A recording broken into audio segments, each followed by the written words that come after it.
Halo semuanya, bertemu lagi bersama saya Bobby Darwin dan kali ini diceritakan ceritamu edisi horor.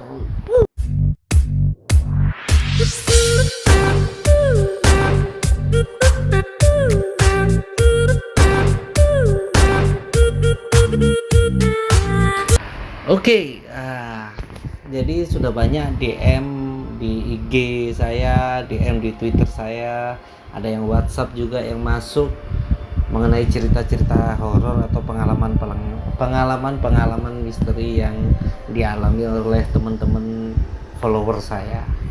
Jadi buat kalian yang pengen nyumbang cerita horor, cerita tentang mantan kalian, atau kalian mau ngeluarin unek-unek isi hati kalian terhadap seseorang, baik pengen nembak tapi malu, atau kalian dendam sama orang, boleh langsung DM saja, nanti akan saya tampung dan saya bacakan ceritanya di sini.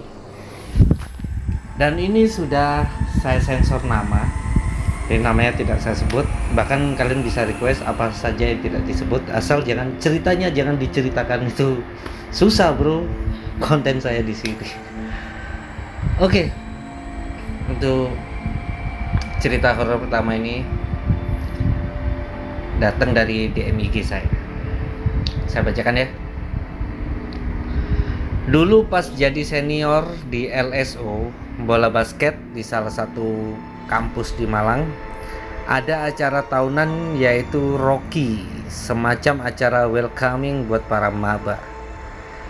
Nah, waktu itu kami nginap di salah satu villa di Songgoriti, Malang, yang rada atas. Setelah makam. Iya, I see.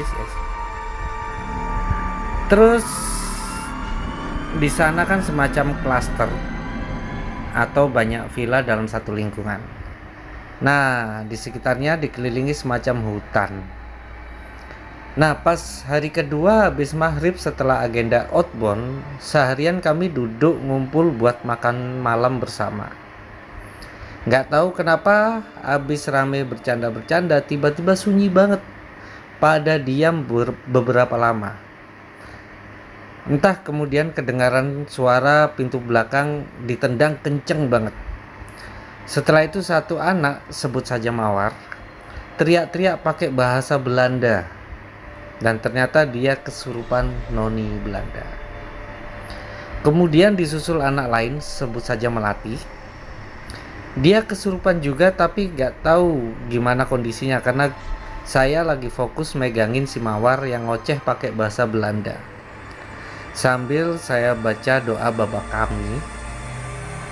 Nah, kemudian senior lain lapor ke penjaga villa, kemudian si penjaga villa datang bareng orang-orang pinter dan diusirin satu-satu. Setelah kondisi sudah mulai santai, kami ngobrol dan yang kesurupan tadi lagi istirahat di karpet.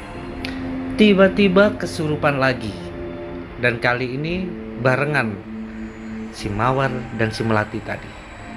Kali ini saya pegangin si Melati karena orang pinternya masih di lingkungan villa. Jadi cepet banget beliau datang lagi sambil benerin. Setelah yang Mawar udah dinetralin, tiba saatnya si Melati dan orang pinter ini bilang, "Wes culno ai," atau sudah lepasin aja. Dan saya sama yang lain ngelepasin dia dan si Melati berdiri dan nari ronggeng dengan gemulainya sampai saya sama anak-anak pada terkesima sama gerakannya. Terus orang pinter ini pegang kepala si Melati dan bilang, "Suh!" Lalu si Melati netral lagi dan kembali lemes semua. Nah, setelah kejadian itu saya sama anak-anak cowok pada nongkrong di depan villa. Tiba-tiba dari bawah villa orang pinter tersebut masuk dan kami serentak menyapa, tapi beliau diam saja. Lalu gak lama beliau keluar lagi dan kami menyapa sambil bilang, "Matur suwun nggih Pak." "Terima kasih ya Pak." Tapi orangnya tetap diam. Lalu teman saya bilang, "Sirek, bukannya orang pinter iku didukur lagi nyangkruk karo sing nyewa villa di dukur." Bentar teman-teman, Bukannya si orang pinter ini lagi di atas, lagi nongkrong sama yang sewa villa di atas. Langsung yang lain sambil natap mata satu sama lain dan sepakat masuk aja. Yuk kita masuk. Sudah bahaya ini. Seharian saya nggak bisa tidur. Ini juga kesurupan orang Belanda, kesurupan Van Persie. Next. Ceritanya aku pindah mes kerja dari kota menuju ke kabupaten. Perumahan yang ditinggali ini masih baru, sekitar 4 rumah dan lokasinya di tengah-tengah sawah. Jadi bener-bener sepi dan gelap banget. Udah gitu bangunannya angker, karena udah dibangun lama tapi nggak ada yang nempatin. Aku tinggal 5 orang di mes. Sebulan pertama, 4 orang temanku sudah diganggu sama hantu. Tapi aku nggak pernah, jadi aku songong. Aku malah ngomong ke temenku, halah kalau emang ada nanti malam aku mau begadang biar hantunya nyamperin aku. Sampai akhirnya aku begadang sama satu temanku. Dan malam itu waktu aku begadang sama temanku, pintu di lantai 3 yang posisi sudah dikunci ada yang mukul-mukul keras banget. Aku posisi di lantai 1. Akhirnya aku ke atas nyoba ngecek sama temanku. Ternyata nggak ada apa-apa. Setelah aku tidur, paginya aku cerita ke temanku yang indigo. Ternyata yang gedor-gedor itu katanya hantu kakek-kakek sama genderuwo. Dan di hari itu karena aku udah mulai takut, aku tidur habis isya. Tapi masalahnya aku malah kebangun jam 1-an. Pas bangun itu aku kayak ada yang ngelihatin gitu. Aku kan biasanya gak pernah takut sama gitu-gituan. Akhirnya coba tak lihat di jendela. Ternyata ada hantu warna hitam. Aku mulai menggigil ketakutan, kayak ada energi yang nekan aku gitu sampai aku lemes. Aku langsung sembunyi di balik bantalnya, tak peluk erat bantalnya. Tapi puncaknya yang paling serem adalah waktu bantal yang tak peluk, bantalnya ada yang narik kenceng banget. Tak kira temanku, tapi pas tak lihat temanku sudah tidur semua di kasur masing-masing. Tak panggil udah gak ada yang nyaut karena memang sudah tidur semua.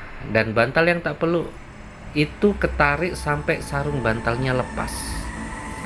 Bantalnya mental gitu, sarung bantalnya hilang.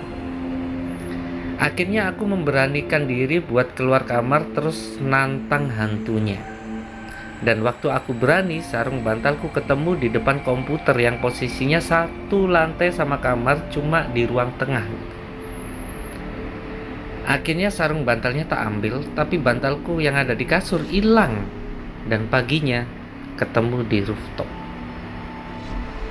Malam itu aku benar-benar ketakutan dan aku nyoba buat tidur lagi. Tapi sulit. Karena ketakutan gitu sama merinding. Dan waktu tak lihat ke dinding di atasku, ada makhluk hitam besar kayak manusia gitu lagi ngerayap di tembok. Satu pelajaran yang bisa dipetik di sini adalah jangan pernah menantang makhluk gaib. Karena makhluk gaib bukan Real Madrid. Tidak tahan jiwa-jiwa komedi saya meskipun merinding. Oke, next. Jadi aku dulu kan suka pulang ke negara sekitar jam 1 malaman gitu. Negara ini bagi yang belum tahu daerah di Bali atau banyak orang nyebutnya Jembrane. Soalnya aku kan pulang kerja jam 10 malam, terus tidur, istirahat. Dan jam 12-an itu aku berangkat dah naik motor ke negara. Biasanya lancar-lancar aja. Selama 2 tahun terakhir itu aku kayak gitu, tiap pulang pasti malam-malam dan pasar negara naik motor. Dah gitu gak tahu pas malam apa mungkin ya, kok aku tuh nyasar. Kayak gak sadar gitu loh, aku tuh nyasar. Pas sadarnya aku sudah jauh, hampir sampai Singaraja. Dan itu jam 3 pagi. Kanan kiriku itu pohon gede. Ada pohon-pohon bambunya juga Jalannya kecil kayak jalan gang di depan rumahku. Aku bingung kan, kok jalannya kecil, kanan kiri juga hutan dan pohon-pohon gede, mana gelap, nggak ada rumah. Terus mau buka Google Maps, nggak ada sinyal. Aku bingung, akhirnya aku ikuti jalan terus, sambil terus bingung. Terus ada villa gitu, ada anjingnya gonggong ke aku. Karena anjingnya gonggong, itu si penjaga villanya keluar. Akhirnya aku tanya ke bapaknya, ternyata di desa apa itu aku namanya lupa. Pokoknya udah hampir masuk Singaraja gitu katanya. Akhirnya aku nanya jalan ke Denpasar kemana. Terus diarahin lagi sama bapaknya. Syukurlah ketemu, akhirnya sampai rumah negara jam 6 pagi. Padahal dari Denpasar jam 12 malam. 4 tahun naik motor sendirian Denpasar negara, baru sekali itu aku nyasar. Dan pas aku balik dari tempat villa itu menuju jalan yang benar setelah dikasih tahu arahan bapaknya, itu jalannya samping kanan kiri terlihat pohon gede, ada puranya penunggu pohon gitu. Terus ada pohon bambunya. Yang anehnya kenapa aku nggak nyadar kalau nyasar sejauh itu. Di jalan itu apa ya, harus benar-benar konsentrasi ya. Atau pokoknya jangan sampai ngelamun deh. Kalau ngelamun itu masalahnya ini jauh banget antara Denpasar ke Negara, itu tinggal lurus saja. Ini ke Singaraja loh. Jadi dia ada satu momen di mana dia harus belok ke kanan. Dan itu nggak nyambung. Ngeri. Ada yang lucu nggak ya? Tidak ada yang lucu. Next. Kata temennya temenku yang anak indigo, di rumahku yang lama itu ada hantu kepala melayang. Dia diem tepat di atas lemari. Ya udah, tak taruh helm di situ. Nggak bohong saya, ini beneran kayak gitu. Taruh helm. Iya mas, pas ketemu lagi sama temenku, aku tanya, dia marah apa enggak aku melakukan itu? Katanya nggak marah. Ya udah, berarti dia udah nyaman.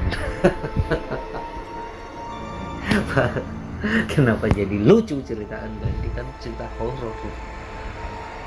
Balik lagi ke cerita horor. Jadi dulu zaman sekolah kan aku nggak punya laptop. Jadi kalau ngerjain tugas aku kudu di sekolah. Aku harus di sekolah. Di lab komputer kayak gitu. By the way, aku SMK multimedia. Nah, pas enak-enak garap tugas, aku ngerasa hawanya nggak enak. Tiba-tiba kepingin pulang. Padahal biasanya bisa sampai jam 8 malam. Pas itu jelang maghrib. Aku SMS ibuku minta jemput dan kayak keburu-buru gitu. Soalnya ada temanku yang sensitif, ngerasain hal yang sama. Pas lagi pakai sepatu, temanku itu semakin kayak tergesa-gesa. Karena katanya di sudut deket kita pasang sepatu ada Mbak Kun lagi ngadep ke arah kita. Kok kebetulan ada temenku yang kebelet pipis. Karena gak ada yang mau nemenin, akhirnya akulah yang nungguin dia di depan kamar mandi sambil perasaan gak karuan. Aku nyuruh dia cepet-cepet. Selesai temenku pipis, kita jalan melewati tangga di mana di bawah tangga itu ada kamar mandi nyempil yang biasa dipakai cowok-cowok boker sambil ngerokok. Nah, di situ aku ngerasa ada yang minta aku buat noleh ke kamar mandi di bawah tangga. Pas aku noleh, di depanku ada Pocica. Mukanya jelek kosong. Sempet nge-freeze pengen nangis, tapi terus aku ngajak temanku buat jalan cepet. Dari jauh temanku yang sensitif itu kayak ngasih kode buat cepet-cepet jalannya. Pas sudah keluar gerbang, barulah temenku bilang tadi ada yang ngikuti di belakangku. Dia bilang malu itu sudah berhenti di dekat pos satpam karena wilayahnya cuma sampai di situ, nggak bisa keluar. Aku yang berhenti sebentar nunggu ibuku di depan gang sambil masih deg-degan, tapi posisi jalanan rame, jadi aku ke distract gitu.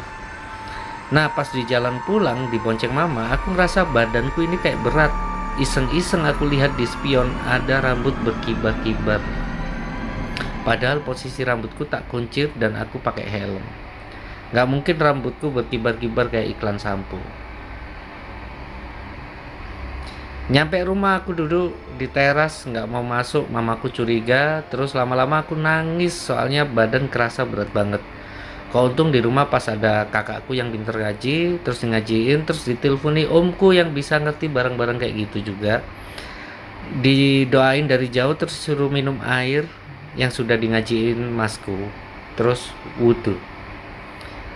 Agak lama baru pelan-pelan enteng badanku. Pas sudah tenang, mamaku bilang, pantesan kok tumben kamu minta jemput jam segitu. Aku tadi sudah curiga. Ya. Jadi itu hantu di sekolah ya ceritanya. Belum lulus. Jadi gini mas, bentar saya bangunin istri saya dulu. Oh tapi ketidur. Takut saya bro. Merinding, sumpah ini merinding, ceritanya serem-serem. Jadi mencoba bercanda supaya tidak takut, karena di rumah saya juga seperti itu. Jadi gini mas, waktu aku kecil umur 8 tahun sering di rumah nenekku di Surabaya setiap minggu. Nah saat itu tetangga sebelah nenekku ini gantung diri di rumah. Bapakku kesana dan aku ikut bapakku di belakangnya. Orang itu gantung diri di kipas angin. Matanya melotot, sama ilatnya menjulur keluar dan air liurnya keluar. Setelah dikuburkan di malam tahlilan, keluargaku nggak ikut karena keluargaku Katolik. Tapi saat malam itu nenekku lari dari kamarnya karena koleksi wayang golek almarhum kakekku tiba-tiba lehernya gerak sendiri. Dan alat karawitan kayak gong itu bunyi-bunyi sendiri. Gara-gara nenekku sama tanteku takut sampai nangis-nangis, akhirnya bapakku membereskan wayang itu sama alat-alat koleksi almarhum kakekku, ditaruh di loteng atau di lantai atas, dan aku ikut. Ternyata saat di loteng itu isi barang koleksi kakekku semua, mulai dari keris, wayang, lukisan, sampai jenglot. Dan malam itu aku sama bapakku waktu di atas ada yang neriakin dari luar loteng, padahal nggak ada siapa-siapa di sana. Suaranya gini, Wito. Itu nama kakekku. Pas keluar dari tempat penyimpanan keris itu, semua keris yang ada di dinding jatuh semua, sampai lukisannya juga ikut jatuh. Aku nggak ngeliat apa-apa, tapi tiba-tiba bapak saya ngomong, Pak No, tolong metuwo, iki ono anakku mesakno. Artinya, Pak No tolong keluar, ini ada anakku kasihan. Dan kalian tahu, Pak No itu nama orang yang bunuh diri tadi. Lalu ditunggu sebentar sama bapakku, terus ditutup pintu lotengnya, dan bapakku ngomong, maaf ya Pak, yang tenang.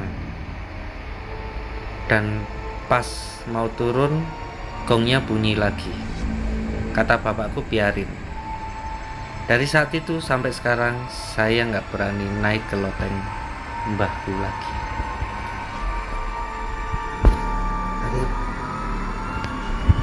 Kenapa harus bunuh diri sih kalau ada masalah?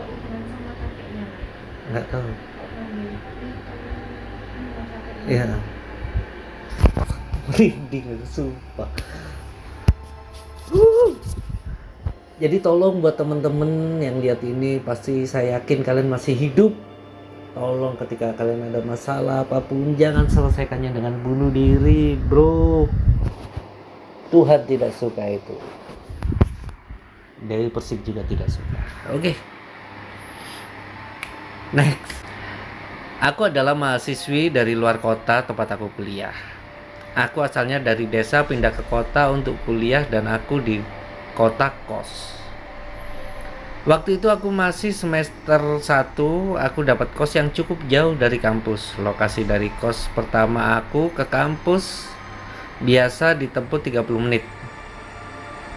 Aku juga punya teman yang ada masalah juga sama kosnya. Akhirnya aku dan teman aku memutuskan untuk cari kos yang baru dan juga dekat dengan kampus. Sampai pada akhirnya aku menemukan sebuah kos yang menurutku itu elit. Lokasinya berada di tengah perumahan dan lokasinya cukup sepi. Beranjak hari aku sama temenku suka kos di sana karena yang jaga-jaga juga enak. Tapi setelah lama kemudian ada kejanggalan. Gak tahu kenapa setiap aku tidur selalu teriak-teriak kata orang Jawa. Selalu teriak-teriak. Kata orang Jawa itu tindihan. Teriak-teriak sampai kedengeran di luar kos. Aku juga nggak tahu kenapa teriak-teriak. Pas bangun aku ditanyain si penjaga kos sama teman deket aku ini, dan aku jawab masih nggak apa-apa. Tapi di situ aku selalu mimpi 3 anak kecil yang pakai gaun sama jas, yang mereka lari-lari. Dan aku nggak berani cerita sama temenku, takutnya dia juga takut. Ke orang tua pun aku juga nggak berani cerita. Di situ kejadian itu selalu terulang setiap hari, entah aku tidur siang ataupun malam. Lama-kelamaan aku mulai gak kuat dan aku takut. Akhirnya aku pertama cerita sama ortu kalau selalu kejadian kayak gitu, dan selanjutnya aku cerita sama temenku. Waktu itu aku berdua di ruang tamu kos, habis beli makan sama jajan. Di situ aku cuma berdua sama dia. Tiba-tiba dia cerita, aku habis mimpi dibawa anak kecil 3 ke tempat yang sepi. Pokoknya dia cerita panjang lebar tentang orang yang sama yang ada dalam mimpiku. Cuma bedanya di dia mukanya rusak, kalau di aku mukanya bagus, lucu selayaknya anak kecil. Di situ aku juga mulai berani jujur kenapa aku setiap hari biasa teriak. Karena aku selalu mimpi 3 anak itu. Dan parahnya anak kecil itu kalau balik ke kamar aku. Di mimpi aku juga anak kecil itu hilangnya masuk lemari baju. Setelah aku sadar, lemari baju itu tak buka, gak ada apa-apanya. Mungkin karena kamarku berada paling pojok. Setelah itu kamu mulai janggal pada kos itu. Aku memutuskan untuk pindah kos karena tuntutan orang tua. Kejadian itu berlalu selama 1 semester, lalu aku pindah kos. Dan akhirnya tak lama kemudian temenku juga pindah kos. Setelah pindah kos muncul cerita lagi. Ortuku sering ke kosku, mungkin firasat aja ya. Di kosku itu yang orang laki-laki, meski itu ayah sendiri gak boleh tidur di kamar, harus di kamar sendiri. Jadi selalu bunda aja yang tidur di kamar. Ayah selalu tidur di mobil. Waktu aku sudah pindah kos, ayah ceritanya katanya tiap malam kalau tidur di mobil banyak orang mondar-mandir. Padahal di sana itu bisa dibilang jalanan paling ujung, rumah paling ujung, dan pasti nggak ada orang lewat di perumahan itu. Orangnya sibuk, pokoknya sepi banget tiap harinya. Udah, ceritanya sampai sini aja. Jadi mengalami mimpi yang sama dan dialami oleh temennya juga, 3 anak kecil. Semoga tidak terjadi seperti itu.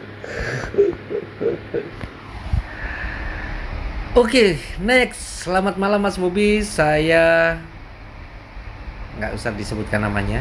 Bagus Sadewa. Dia nggak minta disensor, ya udah. Dan saya mau berbagi pengalaman horor saya. Dan pengalaman horor ini saya alami 2 hari sebelum saya sunat. Oke. Saat itu jam 9 malam, saya mau tidur dengan keadaan jendela saya tanpa selambu atau gorden.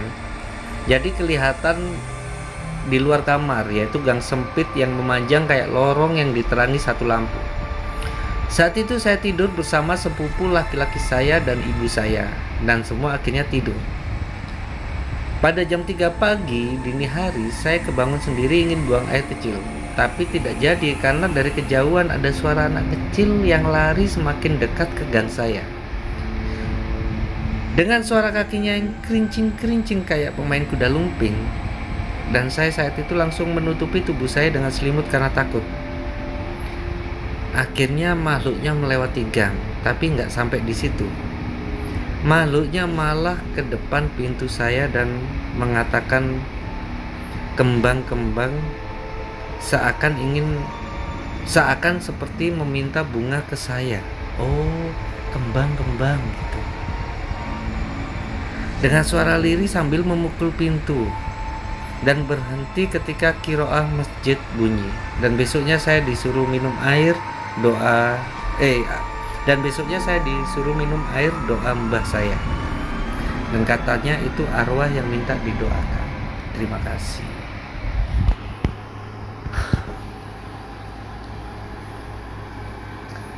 Saya tidur di samping jendela. Sebelahnya lorong. Oke, next.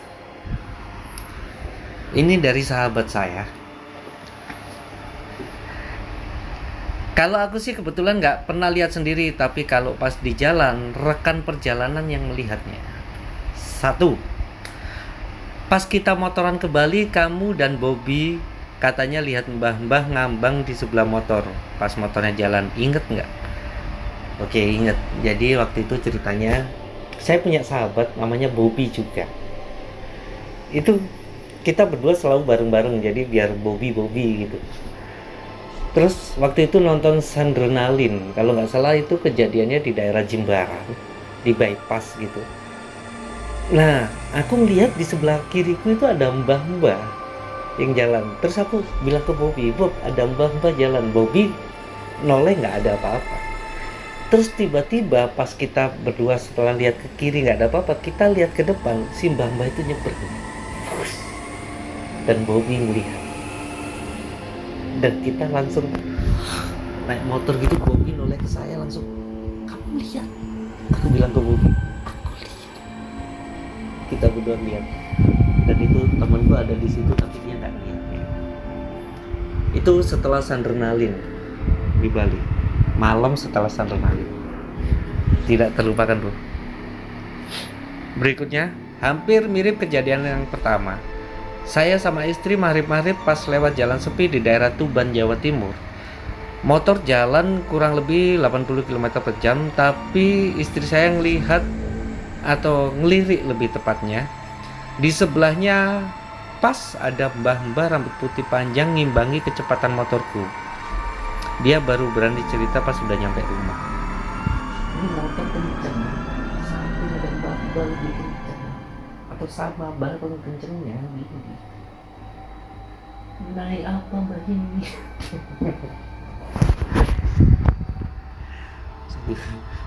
sorry bro. Bukan bermaksud bercanda, tapi supaya nggak takut aja. Next.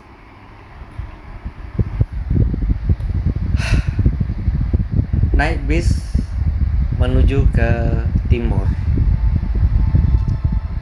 Pas masuk Alas Ngawi, hampir maghrib. Oh, setelah maghrib. Pertama nggak ngeh ada apa-apa ya. Kok tiba-tiba ibu-ibu di samping saya sama kru bis semua bilang astagfirullah. Ternyata pas saya lihat ke depan, motor di depan saya bonceng poci.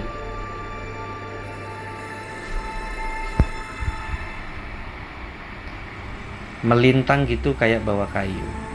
Habis gitu supir bis mendahului motor itu, terus diberhentiin motornya. Si pengendara motor dikasih tahu disuruh naik bis, dan motornya dibawa sama kenek yang di depan, supaya motornya dibawa sama kenek ini dan diantar sampai daerah yang banyak rumahnya. Ngeri bro. Ini lagi naik bis lagi. Ini dari timur mau ke barat, udah kayak Kerasakti. Keluar dari Kertosono, udah nggak naikin penumpang lagi. Semua turun di Solo. Sampai pertigaan arah Karangjati ada tukang kontrol penumpang naik. Dihitung penumpangnya ada 16, tapi kertas kontrol ada 17. Setelah kejadian itu, perdebatan dimulai, semua orang berdoa. Dan akhirnya sang supir bilang kayak gini, ya udah nggak apa-apa, hitung-hitung nganter pulang. Ngeri. Kejadian di bis saya belum pernah sih, cuma ada satu bis saya diceritain teman saya, YouTuber bis juga. Ada satu bis yang katanya bekas kecelakaan. Saya nggak tahu itu bis apa. Cuma penumpangnya ada yang meninggal waktu itu duduk di bagian belakang, dan bis itu masih beroperasi. Dan kalau pas naik bis itu, kalau duduk di bagian belakang, katanya setiap jam 12 malam ke atas bau anyir. Oke, next. Ini bahasa Jawa ya. Jadi nanti tak ceritain intinya aja. Aku ngomongin bahasa Jawa. Mas melo urun cerita ya, tapi sampean samarkan lokasi ningko. Siap. Dia pengen cerita tapi saya disuruh menyamarkan lokasinya.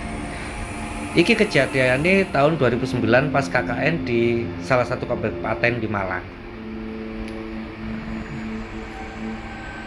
Mayoritas penduduknya di sana petani sayur sama peternak sapi perah buat disetorkan ke KUD.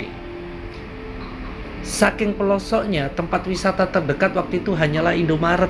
Itu pun jaraknya 12 kilo dari tempatku KKN. Oke, sudah ketahuan jauhnya ya. Waktu survei lokasi, aku sama temanku berempat orang kantor kepala desa situ buat konfirmasi kegiatan KKN. Sekalian golek tempat kayak tinggal selama KKN, sekalian mencari tempat buat tinggal. Singkat cerita, akhirnya ada salah satu warga yang biasa disebut tuan tanah, sebut saja namanya Mas Alex, nawari tempat tinggal secara gratis buat kita-kita. Jadi waktu itu ada satu orang sana nawarin tempat tinggal. Langsung cus ke lokasinya. Rumahnya gede, kosong, pintu depan itu rolling door, dan memang katanya dulu adalah toko kelontong paling rame di desa situ. Oke lah, kita berempat masuk, ngobrol sama Mas Alex, sama lihat-lihat ruangan yang bakal kita tempati. Besar, luas, 2 tingkat, tempat parkir los, sempurna, pokoknya gratis.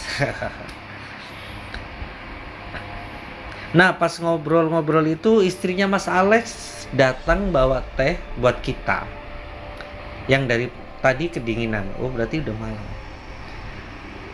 Waktu itu tehnya habis dituang ke gelas. Lah kok aku ngelihat sendiri gelasnya tiba-tiba geser beberapa senti. Gak ada yang narik, gak ada gempa. Dan posisi meja datar. Gelas kalau posisi basah ditaruh di meja kan pasti ada bekasnya gitu. Dan bekasnya itu kayak keseret gitu. Keseret. Ternyata yang lihat nggak hanya aku, temanku satu lagi juga melihat. Aku meneng-menengan tok karo koncoku. Jadi dia sama temennya yang lihat itu cuma diem-diem. Pas hari HKKN, aku sama rombongan kelompokku isinya 22 mahasiswa datang ke rumah itu tadi. Kita isinya 10 cowok, 12 cewek. Ada salah satu temanku nyeletuk gini, Loh, rumahnya kok sunduk sate? Wah, wis aku baru sadar kalau posisi rumah sunduk sate. Tapi nggak tak pikir, langsung kita masuk ke rumah, nyiapin perlengkapan terus istirahat. Oh iya, karena rumahnya gede akhirnya kita 22 orang tinggal dalam satu rumah itu. Yang cowok lantai 1, yang cewek lantai 2. Soalnya lantai 2 ada kamar mandi sendiri, sementara lantai 1 kamar mandinya agak misah sama rumahnya. Di belakang rumah sekitar 5 meteran. Antara rumah sama kamar mandi lantai 1 itu ada bekas tungku buat masak orang desa zaman dulu.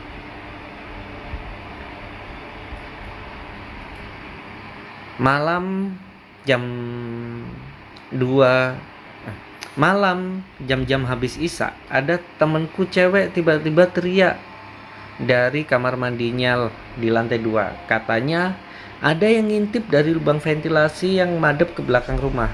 Otomatis kan yang cowok ke sana ya, ke belakang rumah, dan ternyata nggak ada apa-apa. Lagian nggak mungkin juga ada yang naik sampai ke lantai 2. Setelah dipastikan gak ada apa-apa, akhirnya semua tenang. Sampai sekitar jam 10-an malam ada temanku cowok habis dari kamar mandi belakang. Katanya dia habis lihat Mbak K. Mukanya pucat kayak habis dibentak Pak Luhut. Serius ceritanya gitu. Dia ketakutan tapi berusaha tenang. Lanjut tidur lagi jam 1-an. Tidurnya itu berjejer gitu. Pas tidur aku sempet kebangun. Aku melihat ada cewek jalan dari ruang depan menuju pintu belakang mengarah kamar mandi lantai 1. Jalannya kayak melayang, kayak naik skateboard gitulah. Gak jalan dengan melangkah kayak manusia pada umumnya. Tentu aku takut dan aku berusaha memejamkan mata. Paginya kita keliling ke tetangga kanan kiri buat kenalan. Pas ke rumah tetangga kok hampir semua tetangga tanya, gimana mas kerasan di situ? Nggak ada yang aneh-aneh tak? Tapi kita jawab ya biasa aja, nggak ada yang aneh-aneh. Terus ada salah satu warga yang cerita kalau rumah itu dulu adalah toko sembako yang ruame. Depan rumahnya dulu ada pohon cemara gede tapi sudah ditebang. Menurut beberapa warga, rumah itu dulu dipasangi semacam penglaris gitu. Terus waktu yang masang penglaris itu meninggal atau ortunya Mas Alex, akhirnya jinnya terbengkalai, nggak ada yang ngerawat. Waktu pohon cemara ditebang malah ada yang kesurupan. Jadi warga setempat nganggap rumah itu rumah angker, soalnya udah nggak ditempati selama 3 tahun. Setelah kita ngerti sejarah rumah itu, akhirnya rumahnya sering kita buat sholat, ngaji, pokoknya kegiatan-kegiatan yang positif. Walaupun tetap banyak gangguan dan sekelebat penampakan, kata teman-teman. Ngeri. Oke, lagi ya, next. Tapi beneran tadi yang dibentak Pak Luhut itu beneran, bukan komedi dari saya, itu dia nulis. Disisipin komedi loh. Oke, next. Jadi dulu pernah ke Jogja lewat jalur tengah dari Tegal, lewat Cacaban, Randu, Dongkal, kemudian lurus terus. Nah setelah itu nggak tahu sampai mana ternyata jalanannya rusak. Diminta belok kanan biar tembus Purworejo. Oke, kita ke kanan. Aku berlima sama supir 1. Awalnya nggak ada masalah, rame. Lama-lama sepi, sisa 1 truk tangki di depan. Habis itu truknya menjauh, terus nggak ada apa-apa lagi, tinggal mobilku aja. Semua tertidur kecuali aku sama supir. Kok dilihat-lihat jalannya mirip terus gitu. Kanan bukit, kiri jurang, belok kanan, lurus, belok kiri ada jembatan, terus 1 rumah, terus lurus lagi. Terus belok kanan lagi, lurus, belok kiri ada jembatan, 1 rumah, gitu aja terus. Lama banget, dari 1 jam. Aku terus nyeletuk sama mas sopir, "Mas, jalannya gini-gini aja ya." Dan dia bilang, "Iya nih mas, takut bensin habis nih." Habis itu kita diem hening lama, itu ada sekitar 1,5 sampai 2 jaman lah. Jalannya kayak gitu terus sampai kedenger suara azan. Dan ajaibnya, setelah azan tiba-tiba ada satu motor lewat, terus 2 motor, terus di depan kelihatan mobil Kijang, terus jalannya berubah jadi banyak rumah dan kita udah mulai lega. Itu hampir kayak itu tadi yang dari Denpasar ke Negara itu ya, kayak tersesat gitu, jadi kayak di jalan yang sama gitu. Serem tuh bro, itu kalau nggak kuat hati nangis. Oke, next. Jadi ini kisah aku pas SMA di antara tahun 2009 apa 2010, aku lali tepatnya, aku lupa. Jadi dulu rumahku dijadikan tempat kumpul sama teman-temanku, sama saudara-saudaraku. Dan kebetulan pas itu kedatangan adik sepupuku mau sunat di Mojokerto. Kenapa di Mojokerto dan dititipin di rumah ibuku? Karena saudaraku satu ini bapak ibunya kerja dan gak bisa nemenin. Akhirnya dititipin lah ke rumahku. Singkat cerita, sepupuku ini udah disunat dan dijenguk sama tanteku. Sebelum jenguk adikku, tanteku ini jenguk temennya yang di rumah sakit umum. Pas balik, katanya tanteku kayak ada yang ngikutin. Pas sudah sampai rumah, tanteku mandi dan siap sholat isya. Kebetulan aku sama kakakku belajar di kamar, karena pas itu masa-masa UAS kenaikan kelas. Aku belajar karena terpaksa. Oke, siap. Pas tanteku mandi, adik sepupuku yang sunat ini posisi tidur. Terus tiba-tiba gak ada angin, gak ada hujan. Adik sepupuku ini nangis sambil ketawa. Persis kayak suaranya cewek. Persis plek. Terus adik sepupuku ini tiba-tiba teriak, "Mama endi, mama endi." Sudah diemin sama ibuku, dan ibuku dibentak. Kesuwen. Kaget kan, merasa ada yang gak beres. Akhirnya bapakku bertindak. Ditanggaplah si sepupuku ini. Dan suaranya tetap suara cewek yang nyaring gitu. Dia minta diantar ke kuburannya.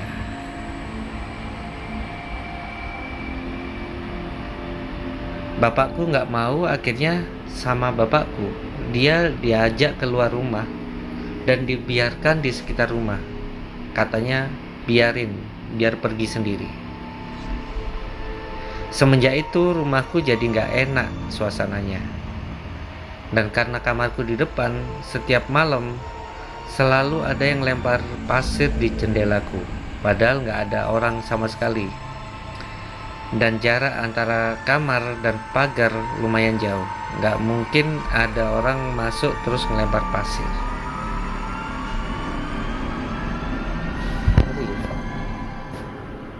Jadi belum tahu ya akhirnya di mana ya si ini, jadi diantar apa enggak ya. Oke, next. Nah, ini cerita dari mas-mas ojol. Wah, siapa tahu naik ojol ya nanti yang minta antar ya. Oke, ini dari teman saya yang ojol. Dia bercerita. Jadi cerita ini saat aku sedang narik. Malam itu aku dapat order antar ke perumahan Oma kampus dari resto dekat UMM. Kondisinya belum malam banget, sekitar jam 8-an. Singkat cerita aja nih, sampai perumahan. Jadi mungkin yang orang Malang tahulah perumahan ini gimana. Jadi masuk dari gerbang depan ke kompleksnya itu agak jauh, dan perumahan ini kayak jarang ada yang nempati. Dan masih ada yang dibangun karena kebanyakan buat kos atau rumah singgah. Malam itu aku antar ke blok yang di bawah. Jalan santai biasa kalau di kampung dan atau perumahan. Aku tuh punya kebiasaan nyapa kayak kucing atau hewan yang aku temui, sekedar menghilangkan bosan saja. Jadi ada beberapa kucing yang kusapa waktu mau masuk kompleksnya. Nah, habis kompleks itu lewat kayak kebun gitu, sayup-sayup, aku dengar ada yang nyanyi. Dan aku baru ngeh kalau itu lagu Belanda. Badan jadi dingin bukan karena suhu, pikiran juga langsung blank. Lewat dari kebun, syukur nggak ada apa-apa, tapi mikir baliknya takut ketemu lagi. Oh iya ya, kan harus balik lagi Anda. Minimal Anda sebelum balik lagi udah googling lagu apa itu. Next. So waktu itu kos di Malang. Rencananya mau balik ke Mojokerto. Salah. So waktu itu kos di Malang. Rencananya mau ke Mojokerto. Demi minta maaf sama satu cowok. Berangkat habis maghrib. Kalau kata Google Maps sampai Mojokerto jam 7 lebih sedikit. Ya wis, berangkatlah. Singkat cerita, karena aku naik motor dan gak hafal jalan, sampai Batu Atas sudah jam setengah 8-an. Tapi tetap lanjut aja, karena kata Google Maps cuma 1 jam. Aku juga gak tahu kalau diarahin ke Pacet, pokok jalan. Ternyata makin lama makin gelap dan banyak pohon-pohon tok. Terus sebelum berangkat ada salah satu temen yang bilang hati-hati kalau lewat jembatan, ntar diganggu. Jadi makin pelan tuh aku nyetir. 1 karena gelap banget, 2 karena khawatir ketemu jembatan. Tapi untungnya ngelewatin jembatan gede 2 kali dan aman. Sudah jam 9 kan. Dari awal tuh perasaan udah gak enak, soalnya sama sekali gak ada lihat kendaraan lewat. Lampu cuma dari cahaya motor yang gak seberapa jauh. Jadi aku lihatnya jalan yang dilampaui, gak lihat ke depan. Terus sinyal internet gak ada. Anehnya Google Mapsku tetap jalan. Ya udah, aku tetap lurus saja, berharap bakal ada rumah di sela-sela hutan ini. Sampai makin malam dari jauh ada cahaya merah. Aku mikir wah ada motor, susul ah. Seneng dong aku, jadi makin agak cepet. Tapi cahaya itu tetap gak kekejar, di depan mulu. Jadi dari awalnya aku ikut Google Maps, jadi ikut cahaya itu. Sampai aku lihat tuh cahaya belok kiri, aku makin ngegas biar gak ketinggalan. Tapi pas aku belok kiri, tiba-tiba mesin motorku mati dong. Terus pas aku lihat ke depan, ternyata jalan ke kiri pintunya di portal, orang gak bisa lewat. Aku mulai nangis, mulai panik, mulai mikir itu tadi siapa kok bisa nembus. Terus aku mundurin motor pelan-pelan sambil nangis selawatan. Nah, pas udah ke jalan utama mesin nyala lagi. Pelan-pelan tuh aku nyetirnya dan baru sadar kalau kanan kiri banyak sungai-sungai kecil. Padahal waktu ngikutin cahaya merah, jalan banter belok-belok itu gak masalah, ikut aja. Berapa kali mesin mati pas belokan, pas mau nurunin kaki ternyata udah sungai. Aduh, pokoknya aku OTW Mojokerto lewat hutan gelap-gelap sambil nangis. Nah, aku baru tahu besoknya dari teman-teman kalau jalan yang kulalui itu namanya Pacet. Dan orang-orang bahkan di atas jam 7 gak ada lewat situ. Sedangkan aku jam 9 santai sendirian berabas alas Malang Mojokerto.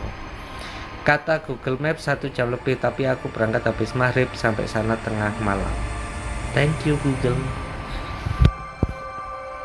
Oke teman-teman, itu tadi beberapa cerita misteri yang kalian ceritakan di DM saya di DM IG, DM Twitter, dan juga WhatsApp saya. Terima kasih, serem-serem sekali. Saya mencoba untuk bercanda meskipun takut merinding.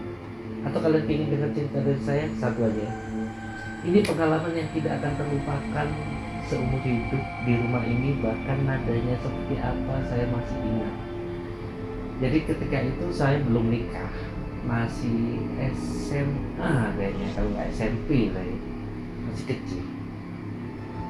Di belakang sini ada ruang makan. Waktu aku masih kecil tuh kakekku sering, kan ada TV nih, ada TV, terus ada kursi buat nonton TV. Nah di samping sini itu ada kamarku. Terus kakekku itu sering kayak tiba-tiba lihat ke kamar terus ngomong kayak gini, jangan ke situ, itu kamarnya Mas Bobby. Ya karena aku kakek paling nakut-nakutin aku supaya nggak tidur malam-malam, supaya jam 8 udah tidur. Tapi akhirnya aku membuktikan sendiri ketika waktu itu SMP atau kapan lupa aku sama temenku berdua itu jam 7 malaman kayaknya ke ruang tengah mau ngambil makan. Jadi temenku antri di sebelahku, aku buka magicom gini mau ngambil nasi gini. Tiba-tiba ada anak kecil bertanya, "Lapo Mas?" Kayak gitu. Dan aku pikirkan, siapa gitu. Pertama nggak takut. Aku baru takut setelah temenku menjawab pertanyaan itu. Temenku menjawab, "Ini mau makan, Iki mau makan." Gitu. Terus akhirnya aku noleh ke temenku noleh ke aku, akhirnya kita berdua lari dan gak ada yang makan. Itu kejadian yang paling aku ingat sampai sekarang. Kenapa aku berani cerita ini? Karena istriku masih bangun. Terima kasih sudah mendengarkan. Jangan lupa like, comment, dan subscribe. Jangan lupa sebarkan ini ke teman-teman kalian biar banyak yang cerita ke saya dan akan saya bacakan buat kalian yang ada di rumah. Sampai jumpa di cerita berikutnya, tentunya di Ceritakan Cerita.